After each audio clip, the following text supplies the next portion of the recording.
پھر بخاری مسلم میں حدیث ہے نبی علیہ السلام کے پسینے سے خوشبو آتی تھی، حتیٰ کہ آپ کا پسینہ لوگ عطر کے طور پر استعمال کرتے تھے، اپنی خوشبو میں ملاتے تھے، اور نبی علیہ السلام اسے انڈورس کیا کرتے تھے کہ ہاں تم یوز کرو۔ صحیح بخاری اور مسلم میں حدیث موجود ہے، نبی علیہ السلام کا جو وضو کا بچا ہوا پانی جب صحابہ کرام آپ ایک بڑے تھال میں وضو کرتے تھے نا، تو وہ تھال ضائع نہیں کیا جاتا تھا، وہ حضرت بلال جب باہر لے کے آتے تھے تو صحابہ کرام اس میں سے اپنے جسم کے اوپر تبرکن ملتے تھے۔ ایک تو بخاری میں صلح حدیبیہ والی حدیث ہے نا، بڑی لمبی، اس میں تو حضور وضو کر رہے ہیں، وہاں تو ڈائریکٹ وہ اپنے چہرے پر اور برکات حاصل کر رہے ہیں۔ مسلم شریف میں حدیث ہے نبی علیہ السلام سخت سردیوں میں بھی فجر کی نماز کے بعد جب باہر نکلتے تو مدینے کے لوگ اپنے بچوں اور غلاموں کو بھیجتے تھے برتن اٹھا کے، اور حضور علیہ السلام ہر برتن میں اپنا ہاتھ ڈالتے جاتے تھے برکت کے لیے۔ اور اخلاق دیکھیں، سردیوں میں کس کا دل کرتا ہے یار ٹھنڈے پانی میں ہاتھ ڈال، لیکن اب جتنے لوگ آتے تھے حضور کسی کو محروم نہیں لوٹاتے تھے، اور برکت ہوتی تھی اس کی، ظاہر ہے آپ کی مبارک تبرکات کی برکت ہے۔ آپ علیہ السلام کے ڈائریکٹ تبرکات کی بھی، انڈائریکٹ بھی۔ ڈائریکٹ تبرکات میں صحیح بخاری میں ایک تابعی کہتے ہیں کہ رسول اللہ کا ایک بال میرے پاس ہونا دنیا اور جو کچھ اس کے اندر ہے اس سے بڑھ کر مجھے محبوب ہے۔ اور بخاری مسلم حدیث ہے نبی علیہ السلام نے حج یا عمرے کے موقع پر جب حلق کروایا، اپنے بال منڈوائے تو حضرت طلحہ کو دیے اور کہا صحابہ میں تبرکن تقسیم کر دو۔ نبی علیہ السلام نے خود تقسیم کروائے اپنے بال مبارک، حتیٰ کہ صحیح بخاری میں آتا ہے ام سلمہ ہماری جو ماں ہے سلام اللہ علیہ، انہوں نے رسول اللہ کے چند بال ایک ڈبیا سے نکالے اور کہا کہ یہ نبی علیہ السلام کے بال ہیں، ہمارے محلے میں جب کوئی بیمار ہوتا ہے تو ہم اس کا دھون اسے دیتے ہیں، وہ برتن بھیج دیتا ہے تو وہ شفا کے طور پر استعمال کرتے ہیں۔ یہ صحیح بخاری میں ہے۔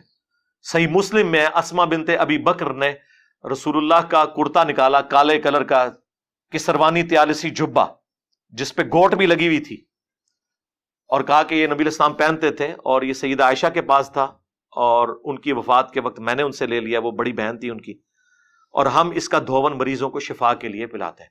اب یہ کرتا تو انڈائریکٹ تبرک ہے، چلے بال تو آپ کہہ سکتے ہیں جسم کا حصہ ہے، کرتا تو جسم کا حصہ نہیں ہے، لیکن اس میں بھی تبرکات ہے۔ لیکن اس کی بنیاد پہ یہ آج کل کے بزرگ پیر حضرات اور کہتے ہیں یہ عبد القادر جیلانی کا بال ہے، یار حضرت ابو بکر عمر عثمان علی کے بال کدھر ہیں؟ انہوں نے تو تبرکن کوئی جاری نہیں کیا ہے۔ اور یہاں 2014 کے دھرنے میں ڈاکٹر طلعت قادری صاحب اپنا پسینہ پونچھ کے ٹیشو پیپر تبرکن دے رہے تھے، اور پلی یہاں سے لیتے ہیں۔ الیاس قادری صاحب کتنا عرصہ اپنے منہ سے نکلی ہوئی ہڈیاں اور یہ باقی چیزیں لوگوں کو تبرکن تقسیم کرتے ہیں اور پلی یہاں سے لیتے ہیں۔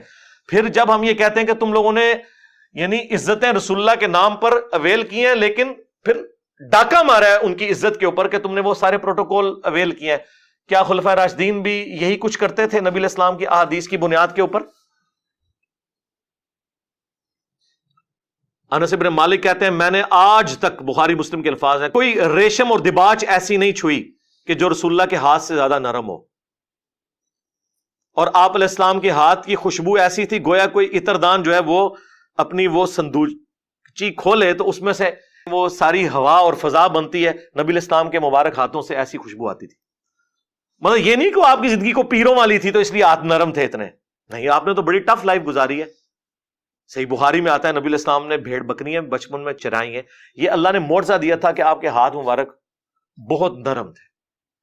تو ہاتھ مبارک ہوں، آنکھیں ہوں، کان مبارک ہوں، تھوک مبارک کے تو کتنے معجزات ہیں بخاری مسلم میں کہ آپ نے لعاب دہن ڈالا ہے کسی کھانے میں تو 10 کا کھانا جو ہے وہ 300 کو کفایت کر گیا، ٹھیک ہے۔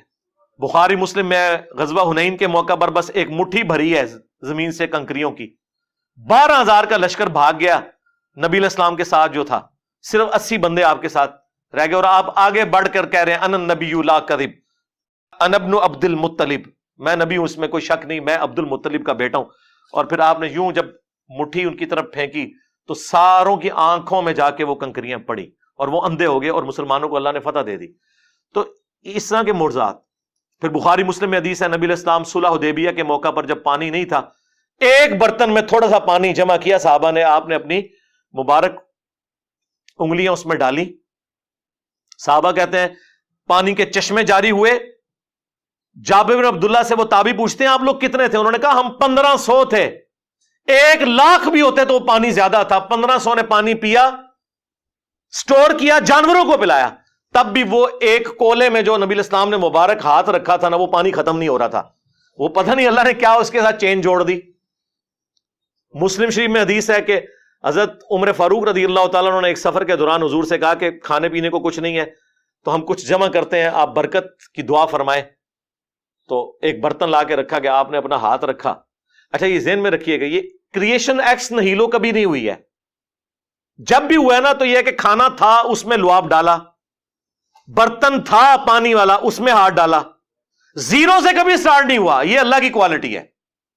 ہاں عدم ما سے وجود, چیزوں میں برکت وہ اللہ تعالیٰ مخلوق کے ذریعے کرواتا ہے. لیکن یہ ساری عقیدتیں نبی الاسلام کے ساتھ صحابہ کرام کی اس وقت تک تھیں جب تک نبی الاسلام دنیا میں تشریف فرما تھے. بخاری مسلم میں ہے کہ بارش نہیں ہو رہی, آ کے دعا کروائی ہے, بارش ہو گئی ہے. بخاری مسلم میں ہے کہ حضرت ابو ہریرہ یاداشت کا مسئلہ تھا, دعا کے لیے کہا, حضور نے یوں کر کے ان کی چادر میں ڈالا. اس کے بعد کہتے ہیں میں کوئی حدیث نہیں بھولا جب سے میں نے سینے لگائی. یہ معجزات ظاہر ہوتے تھے نبی الاسلام کے. صحیح بخاری میں آیا آپ علیہ السلام نے ایک صحابی کی پنڈلی ٹوٹ گئی, اپنا مبارک ہاتھ پھیرا, وہ کہتے ہیں اس طرح ہوگی کہ اس سے پہلے کبھی یعنی ٹوٹی ہی نہیں تھی. اب یہ سارے وہ معجزات تھے جو نبی الاسلام کی مبارک زندگی میں صحابہ کرام اویل کرتے تھے. لیکن جیسے ہی نبی الاسلام کی وفات ہوئی ہے, آپ کی قبر پہ جا کے کبھی کسی نے نہیں مانگا, بلکہ اس کے الٹ ملتا ہے. صحیح بخاری 1010 نمبر حدیث ہے 1010. حضرت عمر کہتے ہیں انا کننا نتوسل الیک بنبینا, اے اللہ پہلے ہم تیرے نبی کے توسل اختیار کرتے تھے, تیری بارگاہ میں پیش کرتے تھے ان کو, وہ دعا کرتے تھے, ان کی دعا کی برکت سے بارش نازل ہوتی تھی. اب ہم تیرے نبی کے چچا کو لے کے آئے ہیں, ان کی دعا کی برکت سے بارش نازل فرما دے, اور وہ پھر بارش نازل ہو جاتی تھی. تو نبی الاسلام کی وفات کے بعد لوگ قبر کے ساتھ نہیں عقیدہ وہ وابستہ کیے ہوئے تھے. یہ بریلوی حضرات جتنی باتیں کرتے ہیں نا یہ بالکل درست ہیں. میں اس لیے اکثر کہتا ہوں کہ رسول اللہ کی زندگی میں جو صحابہ کی حضور کے ساتھ عقیدت تھی وہ آپ بریلویوں میں دیکھ لیں, اور رسول اللہ کی وفات کے بعد جس طرح کی عقیدت ہونی چاہیے وہ آپ اہل حدیث کے اندر دیکھ لیں. چند ایک غلو والی چیزیں ہیں وہ الگ ہیں, وہ ہر جگہ موجود ہیں, وہ اختلاف اپنی جگہ. لیکن یہ نہیں ہوا کہ حضور کی قبر کی مٹی کو لے جائے, سجدے شروع کر دے, ناٹ ایٹ آل, نیور, کبھی ایسی بات نہیں. حضور کی میت کے اوپر خطبہ دے رہے ہیں حضرت ابوبکر صدیق رضی اللہ تعالیٰ عنہ, بخاری میں کم از کم 4 جگہ ہے, اور کیا بول رہے ہیں, من کان یعبد محمدا فإن محمدا قد مات, آگاہ ہو جاؤ جو محمد کی عبادت کرتا تھا وہ جان لے کہ محمد مر چکے ہیں, یہ وفات پا گیا. پاکستان میں تو احتیاط سے ترجمہ کرنا پڑتا ہے. تو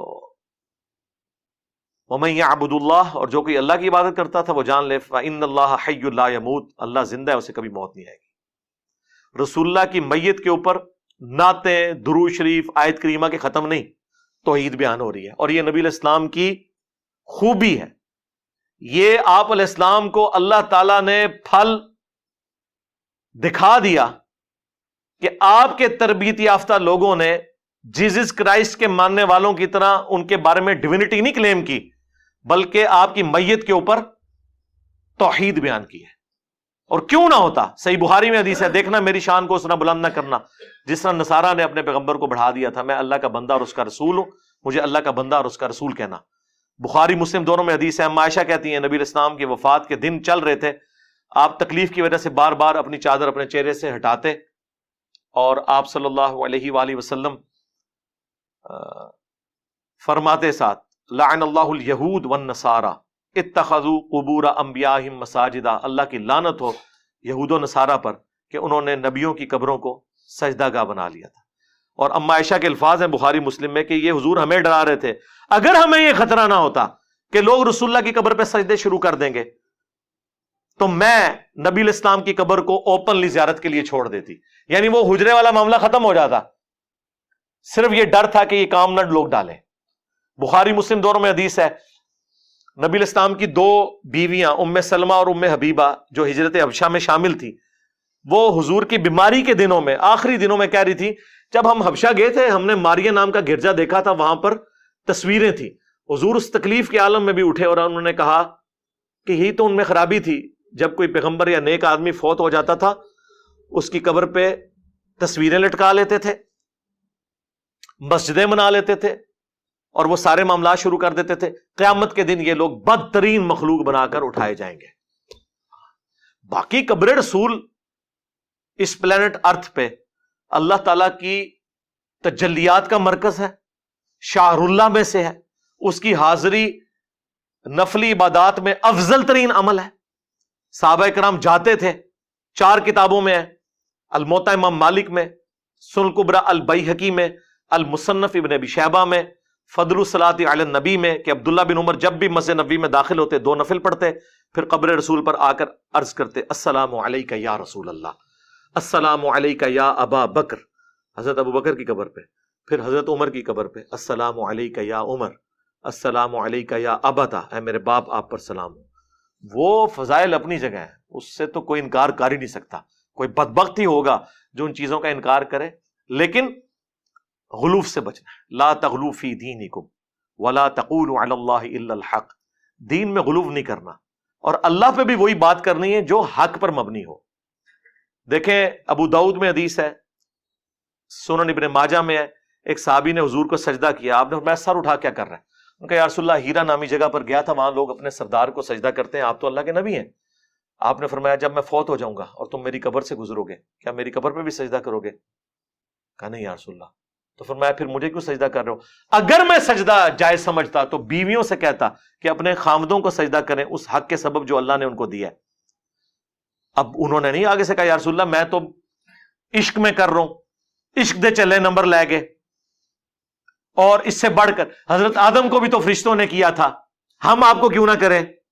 لاجکس تو بناتے ہیں نا، اس طریقے سے کرولریز بناتے ہیں. خصوصاً آپ بریلویوں کو دیکھیں گے، اہل تشیع کو دیکھیں گے، وہ کیسی کرولریز بناتے ہیں. جی ادھر یہ ہو گیا تھا، ادھر کیوں نہیں ہو گیا؟ اس طرح آپ کریں گے تو کل کو آپ نبی الاسلام کے والد کا بھی انکار کر دیں گے کہ چونکہ حضرت عیسیٰ بغیر باپ کے پیدا ہوئے تھے اور یہ حضرت عیسیٰ کی بہت بڑی فضیلت اور معجزہ قرآن میں رپورٹ ہوا ہے، ہم بھی اپنے نبی کے والد کے ہونے کا انکار کر دیں گے. نہیں یار، خدا کے لیے رسول اللہ کی فضیلت سب سے بڑی یہی ہے کہ آپ خاتم النبیین ہیں. ہاں، اس کے بعد کسی اور فضیلت کی ضرورت ہی نہیں ہے. یہ اتنی بڑی فضیلت ہے کہ اس فضیلت کی برکت سے امت کو یہ کام ٹرانسفر ہو گیا. کنتم خیر امت اخرجت للناس تأمرون بالمعروف وتنہون عن المنکر وتؤمنون باللہ. تو بات کہاں سے کہاں چلی گئی؟ نبی الاسلام کے حوالے سے چونکہ ڈسکشن تھی، اس لیے میں نے اب ربیع الاول کا تقاضا ہے میں اس پہ بولا.